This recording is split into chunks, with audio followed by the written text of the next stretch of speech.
Hello friends, कैसे हो आप सभी। मैं आशा करता हूँ आप सभी अच्छे होंगे। मेरे प्यारे दोस्तों, थंबनेल तो आपने देख ही लिया होगा। आज हम बात करने वाले हैं बैंकों की दर के बारे में। यानी बैंक जो आरबीआई जो अन्य वाणिज्यिक बैंकों को लोन देती है तो वो दर किस प्रकार से लगाती है, और जब वाणिज्यिक बैंकों से जब पैसा लेती है या वाणिज्यिक बैंक आरबीआई को पैसा देते हैं तो कितना दर लेती है। मेरे प्यारे दोस्तों, हम बात करेंगे आज बैंक दर के बारे में, रेपो दर के बारे में, रिवर्स रेपो दर के बारे में। मेरे प्यारे दोस्तों, ये पेपर में अक्सर करके पूछी जाती है, लेकिन ये कभी कभी परिभाषाएं दी जाती है तब क्वेश्चन इस तरीके का बनता है। लेकिन कभी कभी क्या होता है कि इनकी दर पूछी जाती है तो दर में हमें अपडेट रहना पड़ता है। मान लो आज मैंने दर करा दी है कुछ, लेकिन आने वाले समय में आज एक दो दिन में आपका पेपर नहीं है, पेपर है एक दो महीने बाद, 2-4 महीने बाद। हो सकता है कि मौद्रिक नीति समीक्षा जो होती है 2 महीने बाद, उसमें अगर वो दर चेंज हो जाती है तो आपको उसी समय की दर याद रखनी पड़ेगी। मेरे प्यारे दोस्तों, वो करंट अफेयर्स से ही संबंधित है। हम बात करने वाले हैं बैंक दर के बारे में। किसके बारे में बात करेंगे हम? बैंक दर। बैंक दर यानी बैंक दर क्या होती है? तो बैंक दर की अगर हम बात करें, बैंक दर के बारे में अगर हम बात करेंगे, वह दर वह दर जिस पर वह दर जिस पर आरबीआई अन्य वाणिज्यिक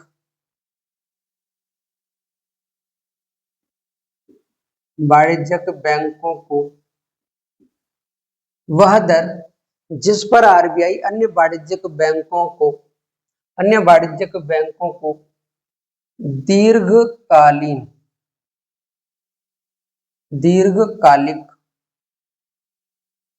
अवधि के लिए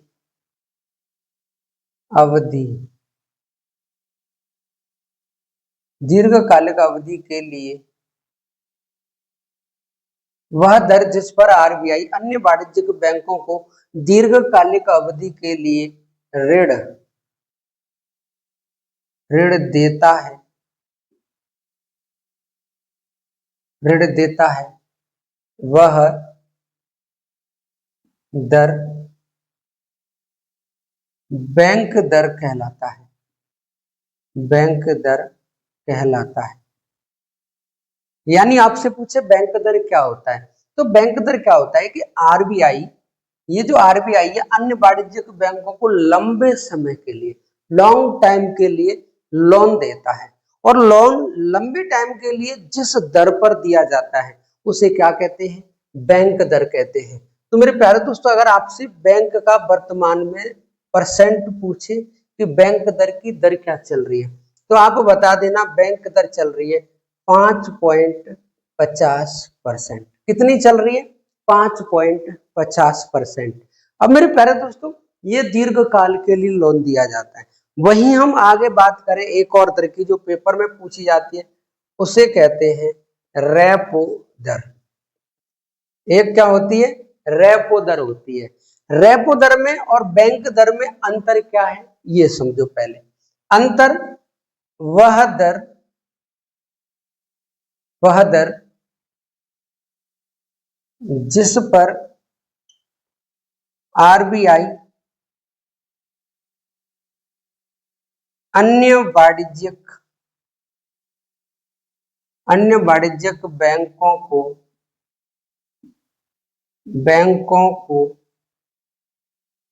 अल्पकालीन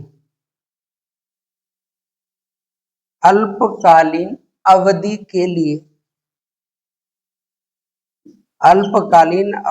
के लिए ऋण देता है वह दर रेपो दर कहलाता है।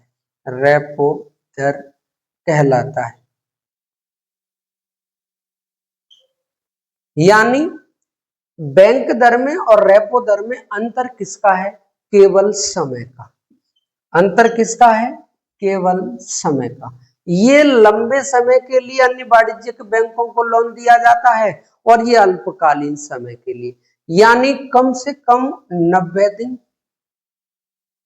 कम से कम कितना 90 दिन तक ये लोन दिया जा सकता है। तो मेरे प्यारे दोस्तों, जो लंबे समय तक लोन दिया जाता है अन्य वाणिज्यिक बैंकों को, जैसे मान लो कोई वाणिज्यिक बैंक है, जैसे SBI है, पंजाब नेशनल बैंक है, ये भी लोन लेती है आरबीआई से, क्योंकि जनता इनके पास लोन लेने के लिए जाती है, और जब इनके पास पैसा नहीं होता है तो ये आरबीआई के पास लोन लेने के लिए जाते हैं। तो आरबीआई से लोन लेते हैं ये, और ये जनता को लोन देते हैं। तो इनकी जो रेट है वो बताई जा रही है। अब जनता को कितने रेट पे दे रहे हैं वो एक अलग बात है। तो ये जो रेपो दर है, रेपो दर आपसे पूछे वर्तमान में कितनी है, तो रेपो दर है वर्तमान में 5.2%। तो बैंक दर में और रेपो दर में 25.25 का अंतर है। कितना है? 0.25 का अंतर है। मेरे प्यारे दोस्तों, अब क्वेश्चन कैसे बनेगा ये ध्यान रखो। पेपर में क्वेश्चन अगर बनता है तो वो कैसे बनेगा? यदि यदि रेपो दर को कम कर दिया जाए, कम या घटा दिया जाए, यदि रेपो दर को घटा दिया जाए तो अर्थव्यवस्था में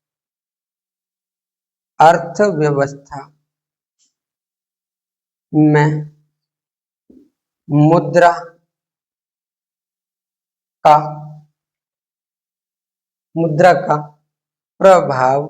प्रवाह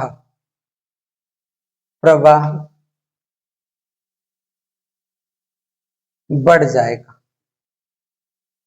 क्या होगा? बढ़ जाएगा। यानी बात क्या है? यदि रेपो दर को घटा दिया जाए, तो अर्थव्यवस्था में मुद्रा का प्रवाह क्या होगा? बढ़ जाएगा। प्रवाह का मतलब ये है कि जब आरबीआई क्या करे, यहाँ पे आरबीआई रेपो दर को घटा दिया जाए, यानी मान लो रेपो दर घट गई है, तो ऐसी स्थिति में क्या है, जब रेपो दर घटी है तो बैंक जो जनता को लोन दे रही थी वो पहले मान लो 12% पे दे रही थी, जब वो 5% 5.5% मान लो 5.25% पे जब मिल रहा था, अब ये घट गया तो वो भी घटा देंगे। तो घटाएंगे तो फिर हर कोई व्यक्ति लोन लेने के लिए आएगा, जब लोन लेने के लिए आएगा तो पैसा जनता के पास जाएगा, पैसा मार्केट में जाएगा, तो पैसा मार्केट में क्या होगा? पैसे का प्रवाह बढ़ जाएगा, पैसा मार्केट में ज्यादा हो जाएगा। तो मेरे प्यारे दोस्तों, याद रखना, यदि रेपो दर को घटा दिया जाता है तो अर्थव्यवस्था में मुद्रा का प्रवाह बढ़ जाता है। क्या होता है? मुद्रा का प्रवाह बढ़ जाता है। और वहीं अगर ये कह दिया जाए कि यदि रेपो दर को बढ़ा दिया जाए तो अर्थव्यवस्था में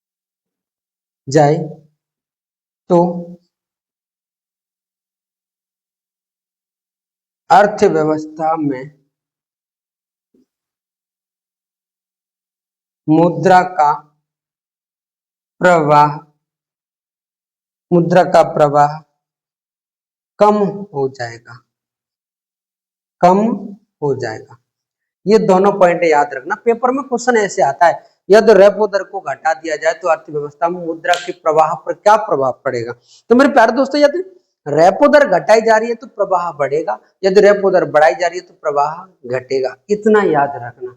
मेरे प्यारे दोस्तों, हम बात करने वाले हैं आगे रिवर्स रेपो दर के बारे में। हम किसके बारे में बात करने वाले हैं? रिवर्स रेपो दर के बारे में बात करने वाले हैं। आप इसका स्क्रीनशॉट ले लिया होगा। अब हम बात करने वाले हैं रिवर्स रेपो दर के बारे में। बात किसके बारे में करने वाले हैं? रिवर्स रेपो दर के बारे में। ये रिवर्स रेपो दर क्या होती है? रिवर्स रेपो दर, हम बात किसके बारे में करने वाले हैं? रिवर्स रेपो दर के बारे में। मेरे प्यारे दोस्तों, रिवर्स रेपो दर को RRR भी कह सकते हैं।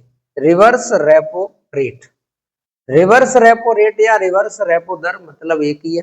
मेरे प्यारे दोस्तों, अगर हम बात करें ये रिवर्स रेपो दर क्या होती है, तो यहां लिख सकते हैं वह दर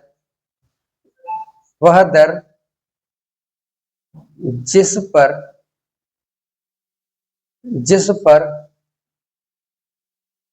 वाणिज्यिक बैंक वह दर जिस पर वाणिज्यिक बैंक अपनी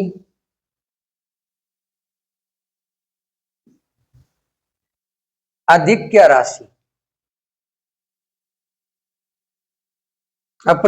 राशि को आरबीआई के पास जमा करते हैं जिसके बदले आरबीआई वाणिज्यिक बैंकों को जो दर दी जाती है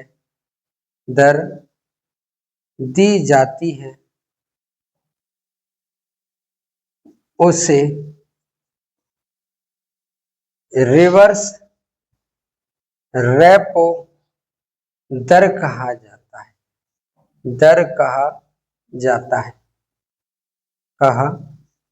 है।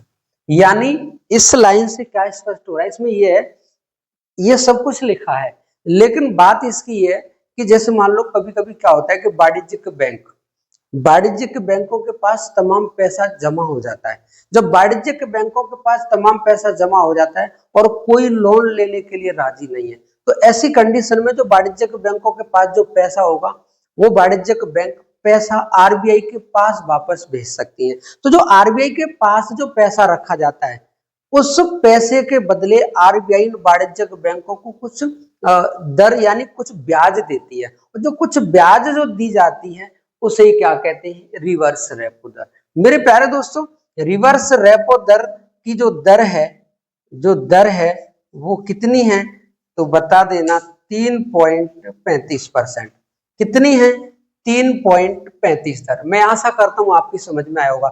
वह दर जिस पर वाणिज्यिक बैंक अपनी अधिक राशि को आरबीआई के पास जमा करते हैं, जिसके बदले आरबीआई वाणिज्यिक बैंकों को जो दर दी जाती है, जो दर देती है, जो ब्याज देती है, जो परसेंट देती है, यानी जिसके बदले आरबीआई वाणिज्यिक बैंकों को जो दर देती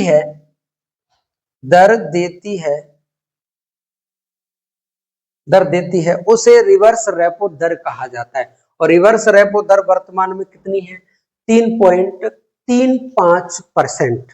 अब पेपर में कैसे क्वेश्चन आएगा ये ध्यान दो।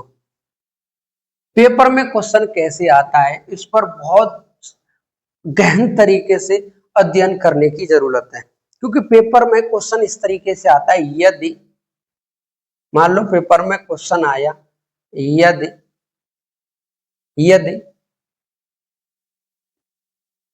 रिवर्स रेपो दर को बढ़ा दिया जाए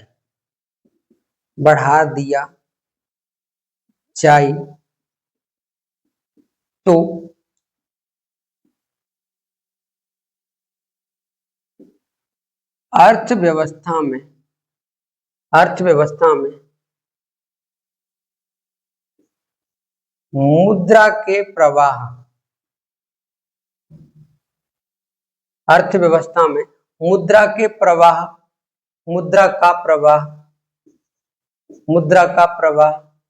या मुद्रा के प्रवाह पर क्या प्रभाव पड़ेगा, इतना याद रखो। यानी यदि रिवर्स रेपो दर को बढ़ा दिया जाए तो अर्थव्यवस्था में मुद्रा के प्रवाह पर क्या प्रभाव पड़ेगा। मेरे प्यारे दोस्तों, अगर यहाँ बढ़ने की बात आती है तो मुद्रा का प्रवाह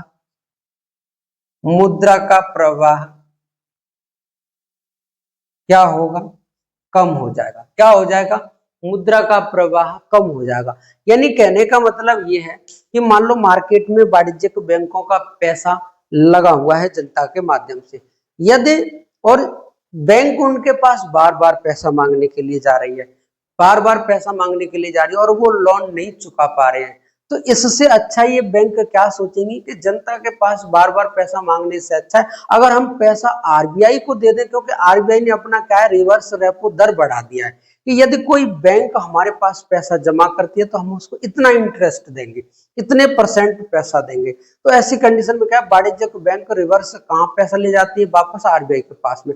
जब आरबीआई के पास पैसा वापस चला जाता है तो ऐसी कंडीशन में पैसा मार्केट से कम होना शुरू कर देता है। मार्केट में पैसा यानी जनता पर जो पैसा बैंक का था वो उनसे वापस वसूलना शुरू कर देते हैं।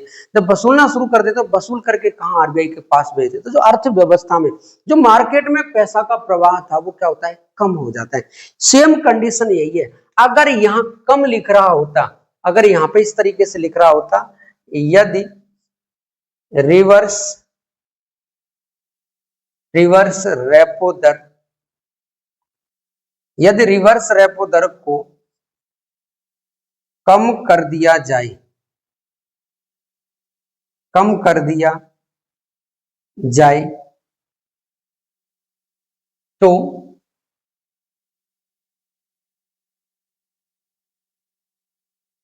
अर्थव्यवस्था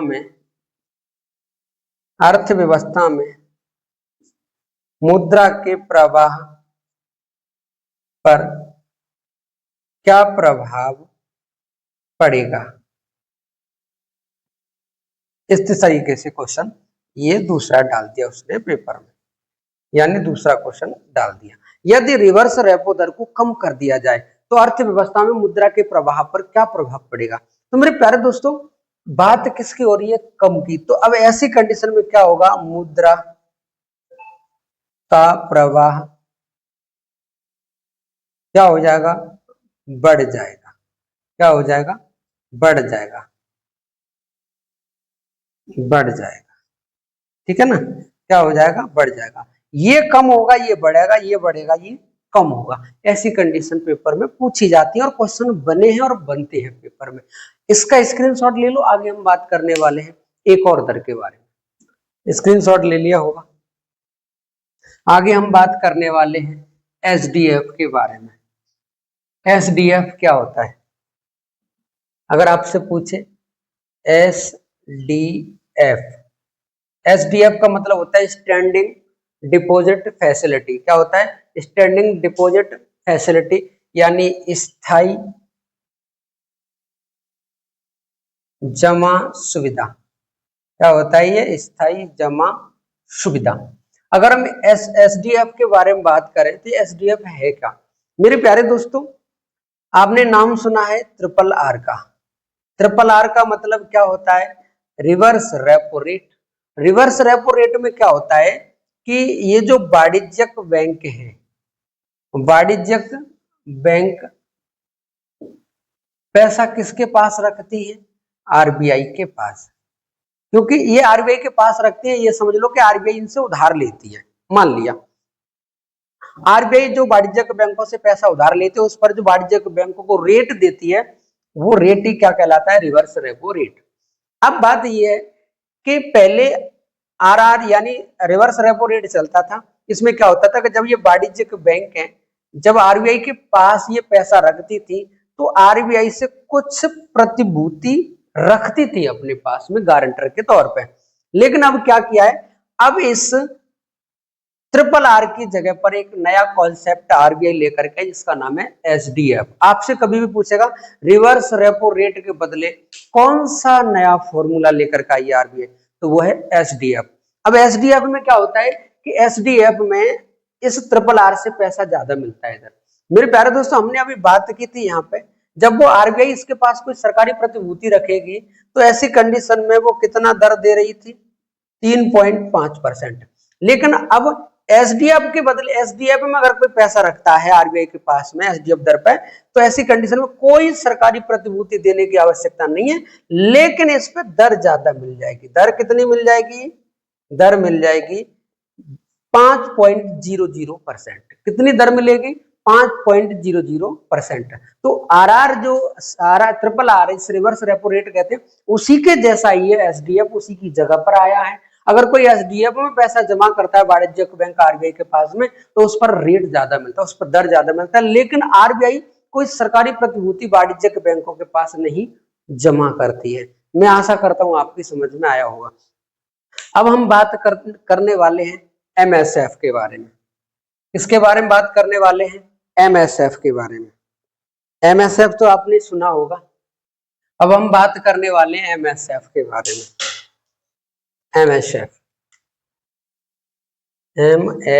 एमएसएफ, ये जो एमएसएफ है इसका मतलब है मार्जिनल, क्या है? Marginal standing facility. Marginal standing facility, इसे हम कह सकते हैं सीमांत स्थायी सुविधा। इसे हम क्या कह सकते हैं? सीमांत स्थायी सुविधा। ये क्या होता है? इसमें ये होता है, जैसे मान लो कोई वाणिज्यिक बैंक है, कोई वाणिज्यिक बैंक है, वाणिज्यिक बोले तो कॉमर्शियल बैंक, ये बैंक बिल्कुल डूबने के कगार पर है, दिवालिया होने के कगार पर है।